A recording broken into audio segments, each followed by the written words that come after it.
মধ্যপ্রাচ্য আবারও বাড়ছে যুদ্ধের উত্তেজনা। সাম্প্রতিক পাল্টাপাল্টি হুমকি, সামরিক তৎপরতার মধ্যে ফের হামলার ইঙ্গিত দিয়েছে ইরান। অন্যদিকে যে কোনো পরিস্থিতি মোকাবেলায় প্রস্তুত থাকার কথা জানিয়েছেন যুক্তরাষ্ট্র। ফলে আন্তর্জাতিক অঙ্গনে নতুন করে উদ্বেগ তৈরি হয়েছে সম্ভাব্য সংঘাত নিয়ে। ইরানের সামরিক ও রাজনৈতিক মহল থেকে কঠোর বার্তা দেওয়া হয়েছে বলে আন্তর্জাতিক গণমাধ্যমে দাবি করা হচ্ছে। দেশটির পক্ষ থেকে বলা হয়েছে, জাতীয় নিরাপত্তা ও সার্বভৌমত্বের বিরুদ্ধে কোনো পদক্ষেপ নেওয়া হলে কঠিন জবাব দেওয়া হবে। এদিকে যুক্তরাষ্ট্র ও মধ্যপ্রাচ্য তাদের সামরিক উপস্থিতি জোরদার করেছে বলে জানা গেছে। পরিস্থিতি পর্যবেক্ষণে রাখা হয়েছে যুদ্ধজাহাজ, ড্রোন ও অতিরিক্ত নিরাপত্তা ব্যবস্থা। এক আন্তর্জাতিক নিরাপত্তা বিশ্লেষক বলেন, বর্তমান পরিস্থিতি অত্যন্ত স্পর্শকাতর। সামান্য ভুল সিদ্ধান্ত ও বড় ধরনের সংঘাতে রূপ নিতে পারে।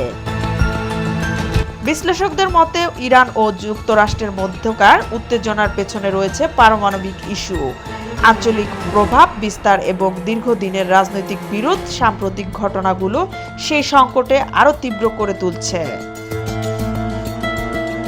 এদিকে যুদ্ধের আশঙ্কায় আন্তর্জাতিক বাজারেও প্রভাব পড়তে শুরু করেছে।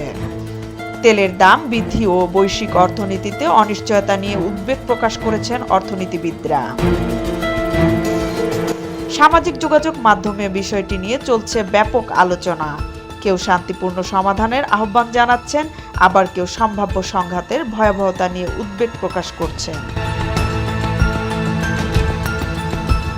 সব মিলিয়ে মধ্যপ্রাচ্যের পরিস্থিতি এখন বিশ্ব রাজনীতিতে অন্যতম আলোচিত ইস্যুতে পরিণত হয়েছে।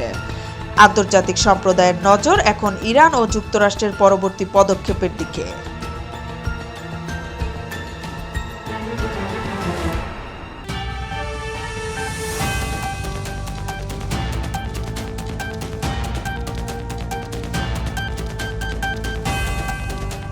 বিকে টিভি, যেখানে সত্য কথা বলে।